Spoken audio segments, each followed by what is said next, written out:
کہا یہ جاتا ہے کہ یہ قرآن کا خلاصہ ہے، یعنی 7 آیات پر مشتمل سورت، لیکن پورے قرآن کا خلاصہ۔ کیسے کہ اس کو اگر غور کریں تو شروع میں اللہ کی تعریف ہے، پھر ایک دعا ہے، تو بنیادی طور پر یہ دعا ہے، اور دعا ہے ہدایت کی۔ قرآن چونکہ کتاب ہدایت ہے، لہذا وہ ہدایت جو قرآن کریم دیتا ہے اور جس مقصد کے لیے قرآن نازل ہوا ہے وہ حاصل ہوتی ہے سورہ فاتحہ کے ذریعے سے۔ لہذا یہ اللہ نے انسانوں کو سکھائی کہ ایسے کہا کرو، یعنی صرف دعا نہیں ہے یہ، بلکہ یہ طریقہ دعا بھی ہے کہ دعا کرنی ہے تو ہمیشہ اس طرح سے کرنی۔ کیسے کرنی ہے کہ سب سے پہلے دعا کا ادب سکھایا کہ جس سے دعا مانگنی اس کے عظمت کا اظہار کرو۔ الحمدللہ رب العالمین الرحمن الرحیم مالک یوم الدین، اچھا یہ خود سکھا رہا۔ اور پھر حدیث میں آتا ہے کہ اللہ فرماتا ہے اثنا علی عبدی، میرے بندے نے میری ثنا کی، مالک یوم الدین، بندے نے میری بزرگی بیان کی، مجدنی عبدی۔ اچھا یہ اندازہ کیجئے سکھایا کس نے ہے یہ فقرہ، یہ صورت سکھائی کس نے ہے؟ اس نے خود سکھائی۔ توفیق کس نے دی ہے؟ اس نے خود دی ہے۔ زبان کے اندر بولنے کی سے رکھی ہے، ساری صلاحیتیں اس کی عطا کی ہوئی ہیں، اور جو جملہ عطا ہوا ہے، جو فقرہ عطا ہوا ہے، جو کہنے کے لیے گفتگو عطا ہوئی ہے، وہ بھی اس نے عطا کی۔ لیکن مہربان اتنا ہے کہ پھر بھی کہتا ہے میرے بندے نے میری تعریف کی، حالانکہ بندے نے تو کچھ بھی نہیں کیا، سارا کچھ تو اس نے خود کیا ہے، عطا تو اس نے خود کیا ہے، لیکن یہ اس کی مہربانی، اس کی رحمت ہے کہ وہ پھر بھی فعل کی نسبت بندے کی طرف کرتا ہے کہ بندے نے میری تعریف کی، حالانکہ الحمدللہ رب العالمین یہ کہنا اس نے خود سکھایا۔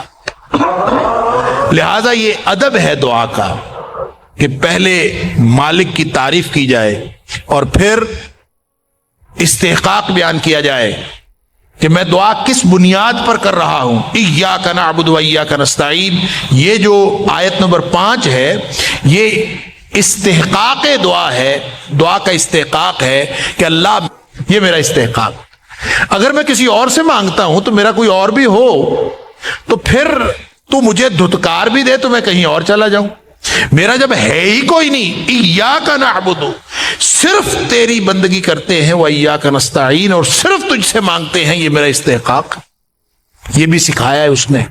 اور پھر انسان دعا مانگتا ہے اہدنا الصراط المستقیم، یہ ہے اصل دعا، یعنی پوری تمہید باندھی ہے اس دعا کے لیے، اور وہ ہے اہدنا الصراط المستقیم کہ اللہ ہمیں سیدھے رستے کی ہدایت نصیب فرما۔ اور یہ راستہ دکھانا بھی ہدایت ہوتا ہے، لیکن منزل مقصود پر پہنچانا، لے چلنا، اہدنا الصراط المستقیم، ذہن میں یہ معنی ہونا چاہیے کہ اللہ ہمیں تو سیدھے رستے پر لے چل، منزل مقصود پر پہنچا دے۔ اور پھر آخری آیت جو ہے صراط الذین انعمت علیہم غیر المغضوب علیہم ولا الضالین آمین، یہ وضاحت دعا ہے کہ اللہ میں نے جو مانگا ہے وہ کیا ہے؟ انعام یافتہ لوگوں کا رستہ، انعام والے لوگوں کا رستہ، یہ ہے اس رستے پر لے چل۔ اور یہ انعام یافتہ لوگوں کا رستہ کون سا ہے؟ گمراہوں کے رستے پہ بھی نہ لے کے جا، اور ان لوگوں کے رستے پہ بھی نہ لے کے جا جو جن پر تیرا غصہ ہوا۔ اور یہ اللہ تعالیٰ نے قرآن میں خود اس بات کی وضاحت فرمائی کہ مغضوب علیہم جو ہے یہ سورہ بقرہ کی میں ہی اللہ تعالیٰ نے آیت نمبر 90 میں بتایا مغضوب علیہم سے مراد یہودی، اور ضالین جو گمراہ ہیں ان سے مراد عیسائی ہیں۔ گویا نہ گمراہوں کے رستے پر لے کے جا، نہ ان کے رستے پر لے کے جا جو ان پر تیرا غصہ ہوا۔ اور ویسے بھی عمومی طور پر اس سے مراد عیسائی اور یہودی نہ بھی ہوں تو اللہ اس رستے پر لے کے جا جو گمراہی سے بھی بچا ہوا ہو اور تیری ناراضگی سے بھی بچا ہوا ہو۔ یہ ہے وہ دعا جس کے نتیجے میں اور جس کے جواب میں پورا قرآن نازل ہوا ہے۔ اللہ اکبر۔ لہٰذا آپ یہ کہہ لیجئے یہ جو خلاصہ ہے پورے قرآن کا، تو پورے قرآن کا خلاصہ اصل میں ہدایت ہے۔ ملتی کیسے ہے؟ ملتی ہے ایاک نعبد و ایاک نستعین کی بنیاد پر، اللہ کی تعریف بیان کر کے اس کے سامنے عاجزی اور بے بسی کا اظہار کرنے سے ملتی۔ سبحان اللہ۔ تو الحمد سے آغاز ہوا قرآن کا، اور آخری سورت کا آغاز اعوذ سے، قل اعوذ برب الناس. گویا پورا قرآن الحمد اور اعوذ کے درمیان میں ہے. مناسبت اس میں یہ ہے، الحمد کا معنی ہوتا ہے وہ تعریف جس میں شکر موجود ہو، شکر کے جذبات کے ساتھ تعریف. تو الحمدللہ کا معنی یہ ہے کہ چونکہ نعمتیں عطا کرنے والی وہ ذات ہے، لہذا دنیا کائنات میں اگر کوئی شکرانے والی تعریف ہو سکتی ہے تو وہ صرف اس کی ہے، نعمتیں عطا کرنے والا جو وہ ہے. اس لیے ساری زندگی دراصل انسان شکر کرتا رہے اللہ کے انعامات کا تو یہ شکر ادا نہیں ہوتا.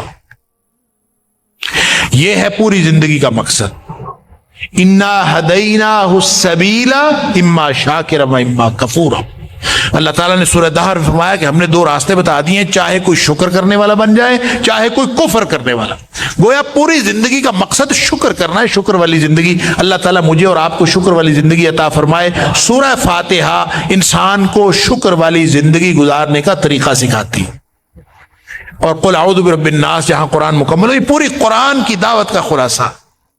اور جہاں قل اعوذ برب الناس ہے وہ اس حقیقت کی طرف نشاندہی کرتا ہے کہ انسان جو شکر کی زندگی گزارنا چاہتا ہے اس میں سب سے بڑی رکاوٹ شیطان ابلیس ہے، اور ابلیس سے حفاظت بھی انسان کو اللہ ہی عطا کر سکتا ہے. قل اعوذ برب الناس، اسی کی تعریف جیسے ایاک نعبد و ایاک نستعین، اللہ تیری بندگی کرتے ہیں اور تجھ سے مدد مانگتے ہیں، اور بعین ہی اللہ تعریف بھی تیری، اور اس رکاوٹ جو ابلیس اس میں ڈالتا ہے اس سے حفاظت بھی تیری حفاظت میں آئیں گے تو بچیں گے. یہ ہے پوری انسان کی زندگی کا خلاصہ.